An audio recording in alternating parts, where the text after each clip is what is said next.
ఉగ్రమూకలను పెంచి పోషిస్తున్న పాకిస్తాన్ దుస్సాహసానికి ఒడిగట్టింది. రెచ్చగొట్టే ధోరణిని మళ్లీ ప్రదర్శించింది. నిన్న రాత్రి క్షిపణులు, ఆత్మాహుతి డ్రోన్లు, యుద్ధ విమానాలను భారత్ పైకి ప్రయోగించింది. సరిహద్దు రాష్ట్రాలైన జమ్మూ కాశ్మీర్, రాజస్థాన్, పంజాబ్లపైకి వాటిని వదిలింది. జమ్మూ విమానాశ్రయంతో పాటు సరిహద్దుల్లోని పలు సైనిక కేంద్రాలను కూడా లక్ష్యంగా చేసుకుంది. 35 నిమిషాల పాటు సాగిన ఈ ప్రయత్నాలను భారత్ సమర్థంగా తిప్పికొట్టింది. 8 డ్రోన్లను, 3 ఫైటర్ జెట్లను కూల్చేసింది. పాక్ పైలట్ను భారత సైన్యం బందీగా పట్టుకుంది.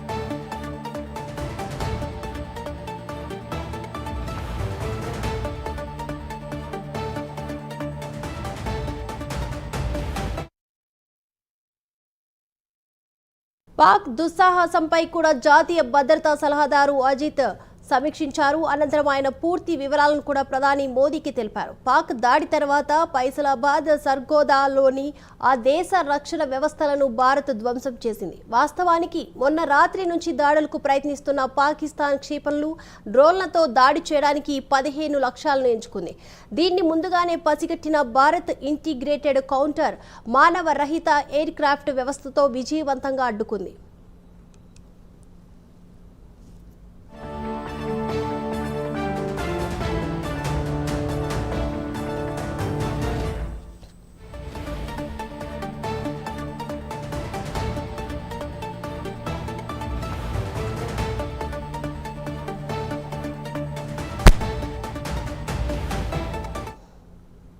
పాకిస్తాన్లోని పలు ప్రాంతాల్లోని గగనతల రక్షణకు సంబంధించిన రాడార్లను, వ్యవస్థలను భారత్ నిన్న ఉదయం ధ్వంసం చేసింది.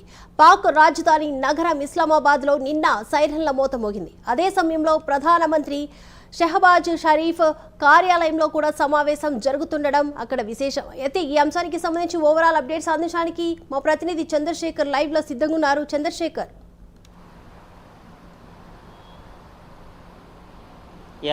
దీపిక, ఏదైతే భారత్ పాక్ మధ్య జరుగుతున్నటువంటి యుద్ధం ఏదైతే ఉందో, యుద్ధం నేపథ్యంలో గత 2 రోజులుగా కూడా పాకిస్తాన్ అయితే కాల్పులకు పొరపడుతున్న పరిస్థితి కనిపిస్తుందని చెప్పొచ్చు. ప్రధానంగా చూసుకుంటే పాకిస్తాన్కి సంబంధించినటువంటి ఆర్మీ అయితే అక్కడ నుంచి కాల్పులు అయితే తెగబడుతున్నటువంటి పరిస్థితి ఉంది. ఈ నేపథ్యంలో దాన్ని పూర్తిగా కూడా తిప్పికొట్టే ప్రయత్నం అయితే చేస్తుంది భారతదేశానికి సంబంధించినటువంటి త్రివిధ దళాలని కూడా చెప్పుకోవచ్చు. ప్రధానంగా చూసుకుంటే ఏదైతే ఆ పాకిస్తాన్కి సంబంధించినటువంటి ఉగ్రవాద సంస్థలు ఏవైతే ఉన్నాయో, ఉగ్రవాద సంస్థలు ఏరువేత దిశగా ఆపరేషన్ సింధూర్ అయితే భారత ప్రభుత్వం ప్రవేశపెట్టింది. ఈ నేపథ్యంలో అక్కడ ఉన్నటువంటి 9 శిబిరాలపైన కూడా మొన్న రాత్రి అయితే భారతదేశానికి సంబంధించినటువంటి వైమానిక దళాలంతా కూడా ఒక్కసారిగా దాడి చేసిన పరిస్థితి కనిపించింది. మెరుపు దాడితో అక్కడ ఉన్నటువంటి వాటిని అన్నింటినీ కూడా ధ్వంసం చేయడంతో దాదాపు 80 నుంచి 100 మంది ముస్కర్లు కూడా పూర్తిగా ఆ దాడుల్లోనే హతమైనటువంటి పరిస్థితి కనిపిస్తుంది. ఈ నేపథ్యంలో పాకిస్తాన్ మాకు ఎటువంటి సంబంధం లేదంటూ కూడా చెప్పుకొచ్చినప్పటికీ అక్కడ ఉన్నటువంటి ఎవరైతే అక్కడ ఉన్నటువంటి తీవ్రవాదులు హతమయ్యారో వారికి సంబంధించినటువంటి బర్యాలకు సంబంధించినటువంటి విషయంలో పాకిస్తాన్కి సంబంధించిన ఆర్మీ అయితే వెళ్ళింది. ఈ నేపథ్యంలో ఇటు భారతదేశానికి ప్రతీకార చర్యగా కూడా వారైతే కాల్పులు మొత్తం మోగించిన పరిస్థితి ఉంది. ఈ నేపథ్యంలో భారతదేశం పైన వారైతే రాకెట్ల వర్షం కూడా కురిపిస్తున్నటువంటి పరిస్థితి ఉంది. దీంతో పూర్తిగా అధునాతన సాంకేతిక పరిజ్ఞానం కలిగినటువంటి S-400తో ముందుగానే పసిగట్టినటువంటి ఆ భారతదేశానికి సంబంధించిన రక్షణ దళాలు వాటన్నింటినీ కూడా నిర్వీర్యం చేసిన పరిస్థితి కనిపిస్తుంది. దాదాపు 15 ప్రాంతాల్లో కాల్పులకి పాకిస్తాన్ అయితే తెగబడిన పరిస్థితి కనిపిస్తుంది. ప్రధానంగా నిన్న రాత్రి సమయం సరిగ్గా 9:30-10 గంటల ప్రాంతంలో ఇటు జమ్మూ కాశ్మీర్ ప్రాంతానికి సంబంధించినటువంటి ప్రాంతాల్లో అయితే కాల్పులకు తేబడిన పరిస్థితి కనిపిస్తుంది. అక్కడ నుంచి ఆ రాకెట్ లాంచర్స్తో పాటు మిసైల్స్, అలాగే మానవరహిత బాంబులు కూడా అక్కడ నుంచి పాకిస్తాన్ అయితే ప్రయోగించిన పరిస్థితి ఉంది. ఈ నేపథ్యంలో వాటన్నింటినీ కూడా అధునాతన పరిజ్ఞానం కలిగినటువంటి దాంతో భారతదేశం మీద అడ్డుకోవడంతో పాటు పాకిస్తాన్కి సంబంధించినటువంటి ఏదైతే రవల్పిండి అనేటటువంటి ప్రాంతం ఏదైతే ఉందో, రవల్పిండిలో ఉన్నటువంటి ఆ ఎయిర్పోర్ట్ కానీ అలాగే అక్కడ ఉన్నటువంటి కరాచీని కూడా భారత వైమానిక దళంతో పాటు నావికా దళం ఈ రెండు కూడా పూర్తిగా మట్టుబెట్టినటువంటి పరిస్థితి ఉంది. ఇప్పటికే ఆ పాకిస్తాన్ జలాల్లో అక్కడ ఉన్నటువంటి అరేబియా సముద్రంలో ఉన్నటువంటి భారతదేశానికి సంబంధించినటువంటి అతిపెద్ద యుద్ధ నౌకతో